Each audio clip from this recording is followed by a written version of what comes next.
Hi, welcome to another edition of Family Matters. I'm Chloe Leary, the Executive Director of the Winston Prouty Center.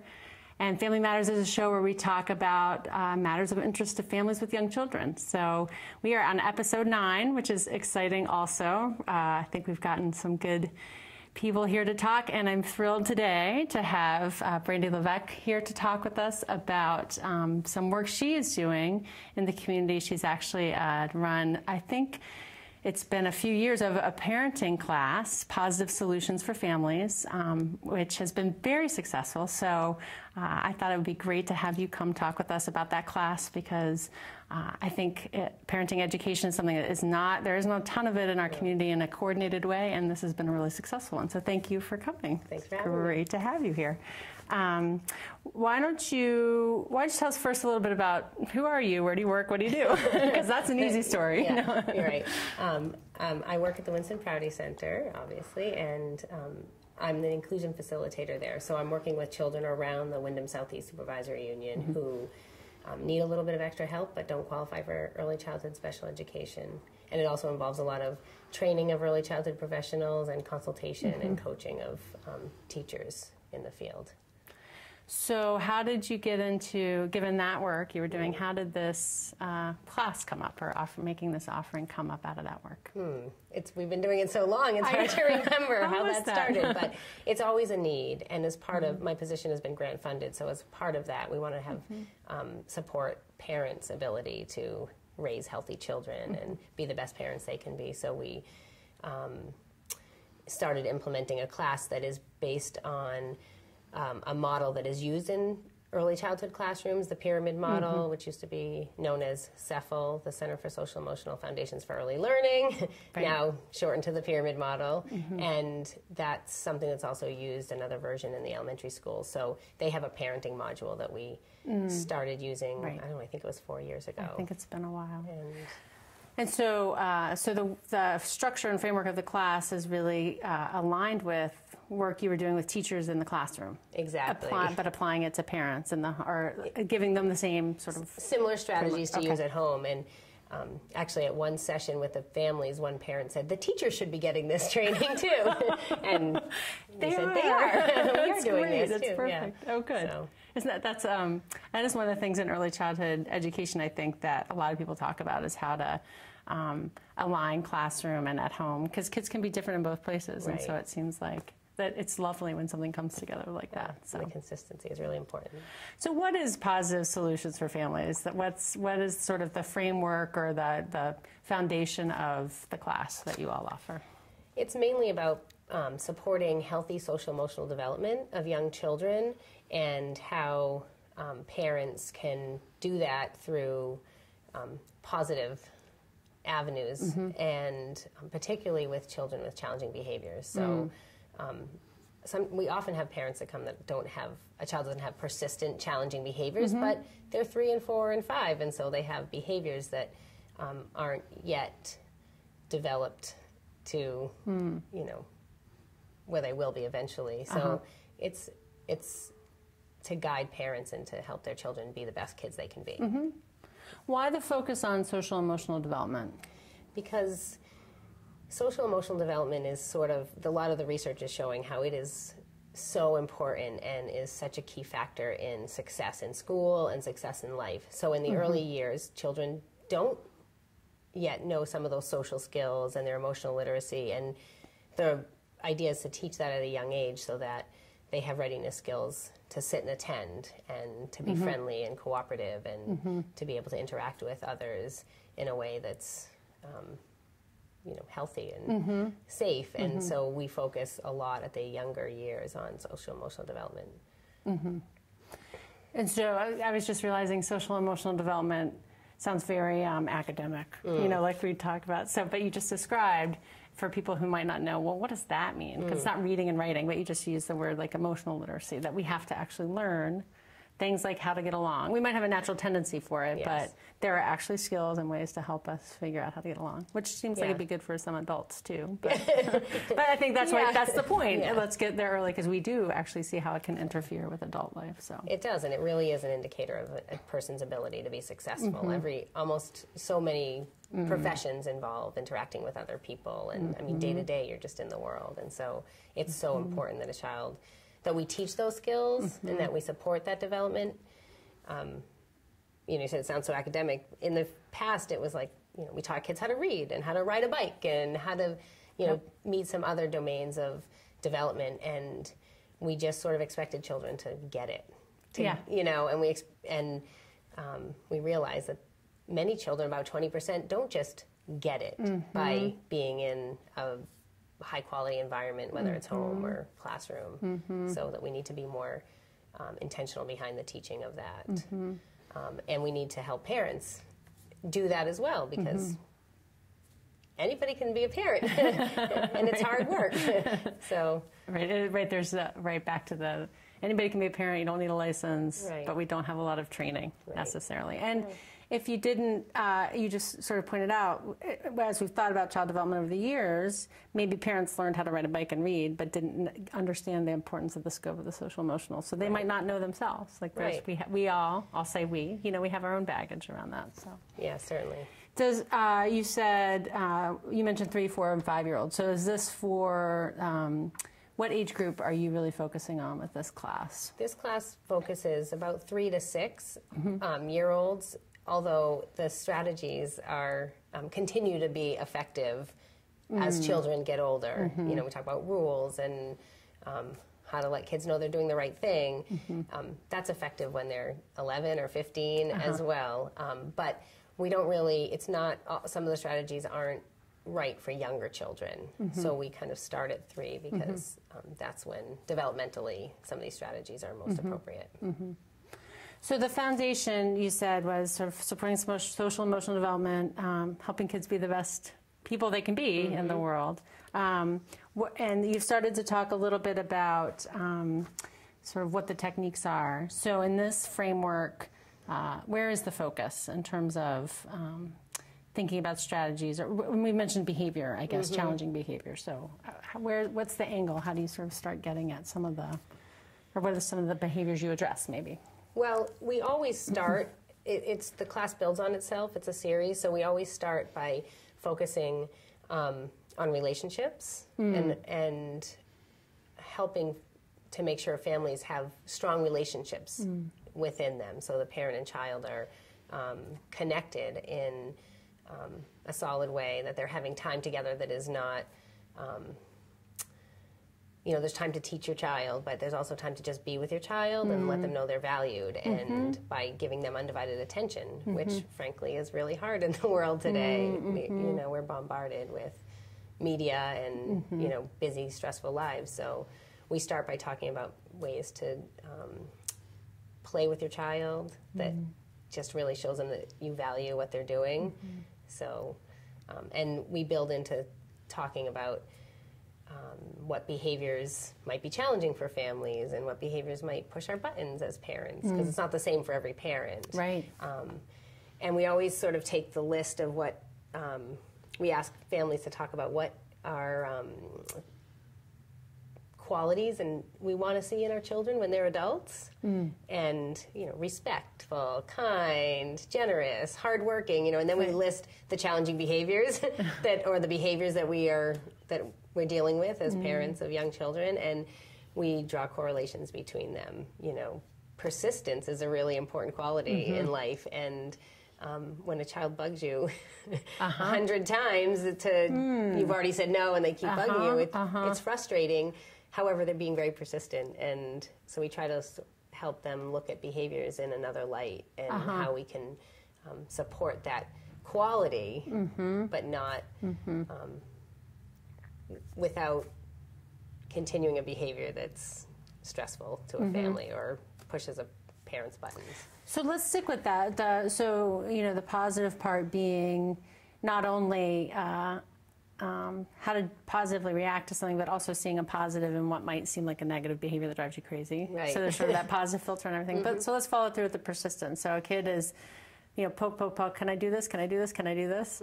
So there's a couple ways you can react. So you could react, positive. What are some of the ways, like, we can imagine that playing out that aren't great? And then what do you offer that sort of turn that, help them turn that curve? Well, there's a lot of angles on that, like you said. So what happens often is parents, myself included, you get frustrated and you might kind of snap at your child and give that behavior that they're aggravating you, and that really frustrates you. You've made your decision, but when we might, no, we're not doing that, and that energy that we give to it in a negative way acts to reinforce that behavior.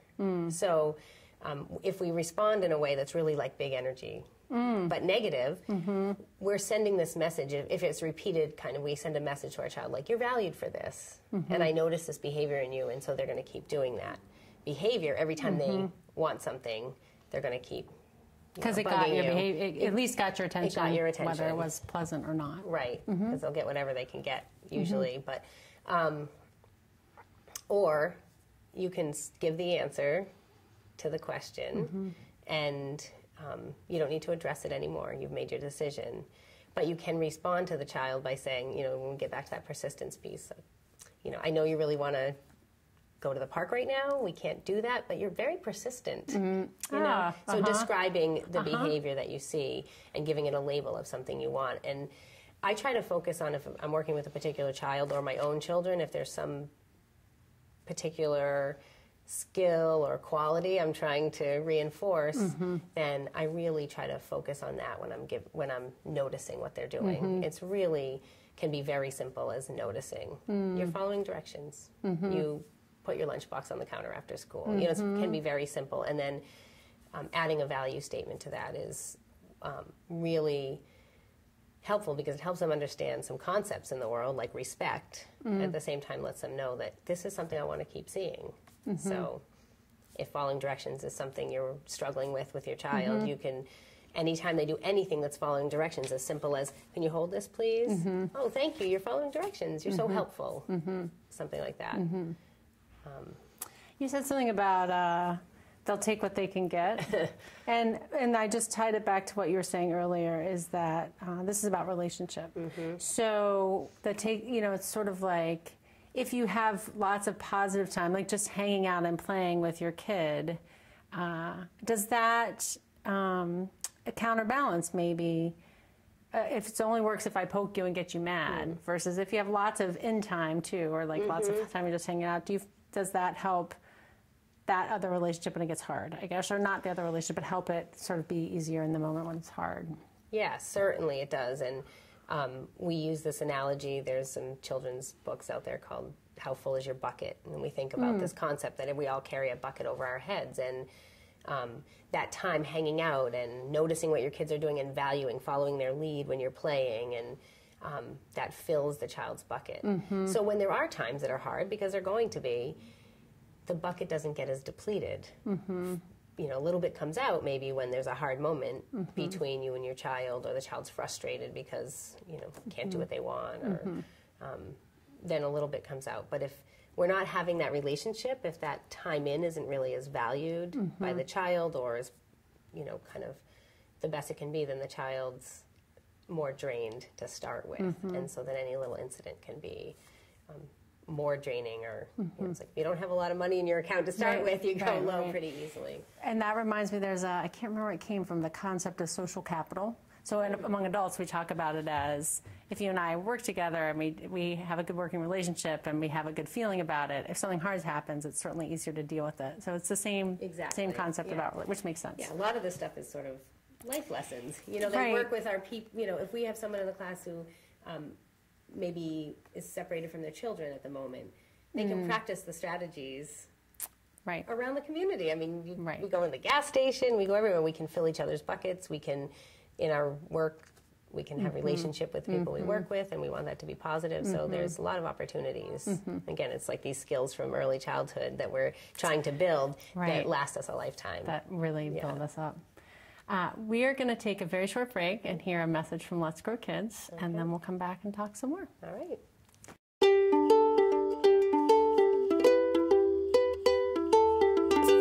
For the youngest among us, playtime is more than just fun. It's learning and development. When we stimulate a child's curiosity and natural desire to connect with others, we help them develop the important skills needed for school, relationships, and life. Join Let's Grow Kids to help all of our children reach their full potential. Learning starts day one. We're back. We're talking with Brandy Levesque about positive solutions for families and parenting, and there's so much to cover, so we have to dive right back in. Yeah. We just talked about the importance of the relationship and building good feelings among one another, and how important that is, not only for kids, but for all of us. Are there other concepts or techniques that you find parents are particularly interested in, or that are helpful? Like these are simple ideas, I think, but that are powerful in terms of supporting social emotional development. Well, we certainly want to... It's okay. Well, all of the work that we do in this class is about social emotional development, and sometimes we have to make that bridge for kids. But for instance, having rules in your household. Kids want to have boundaries. They want to have like a clear definition of what's supposed to happen, what the expectations are, and when they don't have those, their emotional state is disrupted. And like if they don't know you're going to follow through on a rule that you have, sometimes you do and sometimes you don't, that has them feeling all over the place. And so we spend a significant amount of time talking about household rules, how to create household rules, how to teach them to your children, and all of that, and the importance of that, because it helps them feel secure and develop in a healthy way.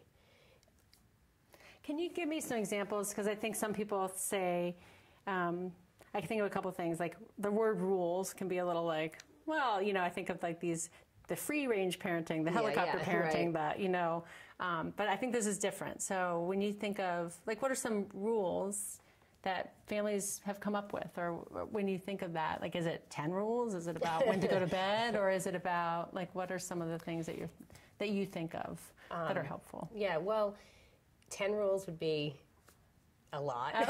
Too many. Too many, right? First of all, like there's a difference between behavior expectations and rules. Okay. So expectations for a situation are a little bit different than rules, and it's kind of a fuzzy line. So, but the rules are the sort of most important things for your family to function well in your household, and that probably changes over time depending on the age of your children. The rules for my children are probably a little bit different than rules for 3-year-olds, because mine are older, but parents usually have rules about how to treat each other.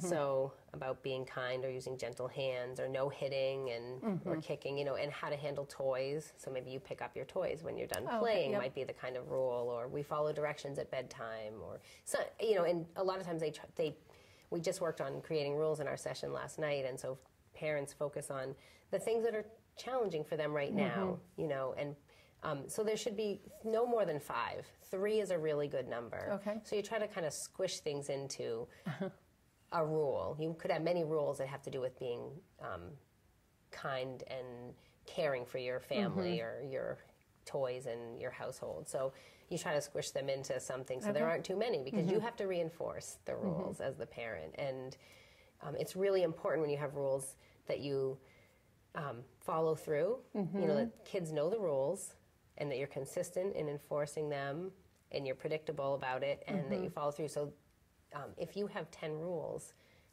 right, you might forget. You forget, right? Like, what's that rule? Did I make that a rule, right? And then, and you don't want to follow, look away. Like, we often, we also bring into our parenting, this parenting class, the nurtured heart approach, which is Howard Glasser and some other folks, and they talk about, they use the analogy of a basketball game. Everybody knows the rules in a basketball game. The referee knows, the coach knows, the players know, and they may object to a call, but like once the call's made, the call's made, and Move on. And it's clear to everybody. They don't have to spend time in the middle of the game to explain that when you put your foot on that black line, you're out of bounds. Right. And so when we teach kids the rules and they know what they are, and then we enforce the rule when it gets broken. And so you want to make sure those rules are ones you want to enforce, that are some things that you can enforce, and that there's often those are the small number of things that might involve a consequence, whereas other things are expectations, where you might just, the expectation in my household is that when dinner's over, or breakfast, or a meal, you bring your dishes up. And so that's not a rule, it's just that's what we do. It's an expectation in our house, for our house to function and for everybody to take part. So there's not going to be kind of a consequence for that. It's the expectation that you take care of your part, your things at the meal. So can you think of any rules that got created last night or that people were playing with, and then what was their follow through if it didn't happen? Like, what's an example? Well, I will talk about that a little bit. We didn't get to consequences. Yeah, we sort of, every class builds, and we want to give families time to practice in between each class, because it's a lot of work to change the way we look at kids' behavior and to institute these new strategies. So one person that I was working with, their rules were, like I was saying, very geared towards the needs of that child and their household. So, there was no hitting, kicking, or pushing anybody. No screaming. No screaming inside the house. Right? So about volume and what, and that's, the parent said, that's for me. And I said, that's okay. It's, you have to feel comfortable and good in your house too. So, and one family, it's about siblings getting along. Well, that comes up a lot for a lot of families. So, but they had rules that were, their kids are a tiny bit older, so their rules were a little different than someone in the class with a new 3-year-old. But has to do with how we treat each other. So, and then consequences are, the best consequences are natural consequences, right? So if you're playing with your toy and you're smashing your toy and it breaks, and you said, we play gently with our toys, and then you crash it and it breaks, that's a natural consequence. Now you can't play with it anymore, or it doesn't work the same way. And another kind of consequence that sometimes gets confused with natural is logical consequences. So logical is, you didn't, you were playing on your computer, you had computer time and you didn't turn it off when it was time, and so you lose computer time. It's logical. It's tied to the thing that happened. Your child, one of your rules is to pick up toys, and your child didn't pick up their toys, so the consequence is that that toy's not going to be available because you had to pick it up, and so you put it away for the rest of the day or something. So, but we want kids to sort of be, like I was saying with the basketball analogy, right back in the game. We don't want kids to feel, we don't have to hold a grudge against our child. That's a really important thing, because as a parent myself, it's hard sometimes, and they take it all out on us often. So it's hard sometimes to stay with it. But well, I like what you just said. Let's get them back in the game as quickly as possible. And at some age, they can sort of help with that too. But this isn't. There are punishments, there are penalties in basketball and games, on sports games of all sorts. But I think you have to draw a line and be consistent, but it's not to punish. I guess that would be my question is, and I think people struggle with this, and I have struggled with it as a parent and watch other, logical, what's a lot, some people think, some consequences I've heard, I'm like, that makes no sense, because it's really a punishment, frankly. Right. So when parents struggle with that concept of, or is punishment okay? I mean, how does that fit in this framework? I think, we don't believe in punishing, really. I think punishment, teachers and parents want to teach. They want to teach a lesson, and punishment, in our culture has been sort of the way we teach a lesson, but it doesn't actually teach the child how to behave better, doesn't do anything to change behavior, and could essentially make it worse because there's no change necessarily. The child just feels bad because they've done something wrong, and perhaps didn't, especially a young child, didn't know better. Didn't necessarily know better, because if they did, they'd do it. If they could, they would. I always say. If they could, they would. So we try to use some. We always try to prevent. We want to prevent behaviors from happening. The behaviors we don't want to have happen. We try to do everything we can to prevent them. And then we want to think about what do kids need to learn in order to do better. What's the skill exactly? So, if two young children, siblings, are fighting over toys because they don't know how to take turns, then that's the skill we need to help them learn. So we teach that. We prevent, make sure they have enough toys, right? Depending on their age, we do want them to learn to take turns, but make sure they have enough, a prevention strategy. Make sure there's enough around. Then directly teach them how do we take, how to take turns with each other, and or how to trade or something like that. And then we want parents to reinforce the positive. So like that back in the game idea comes into play, because we always say, well, if a child's not misbehaving, they're behaving. If they're not breaking a rule, they're following the rules, right? So there's actually lots of times where kids are doing the right thing. We just end up giving a lot of attention sometimes to the wrong thing at the wrong time. And so there's a lot of, our class focuses a lot on what to do and how to be focused on the positive versus the negative. And we're kind of by nature go for the negative. When you go back to like kind of our primal brain, we're like, we're surviving, we're making, we want to protect and take care. And so I think by, I work with a lot of teachers, we sort of, and then if a child has persistent challenging behaviors, particularly ones that push our buttons, we tend to be looking for that. And so we really spend a lot of time in the class talking about putting on a different pair of lenses and looking for the good behavior, so that like they're not doing the wrong thing, they're doing the right thing, they're doing something right. And sometimes we have to create it, like I was saying, hold this. We sometimes have to create a little moment. Here's a positive thing you can do, giving them an opportunity. Great. So we try not to punish, we try to teach as the most effective, and certainly in the moment of a crisis or an issue, not a good teachable moment. Not a good teachable moment, because I don't know about you, but when you've been in an argument, it's hard to think clearly. Well, children are the same way. Their brains are the same. They don't think clearly in those moments.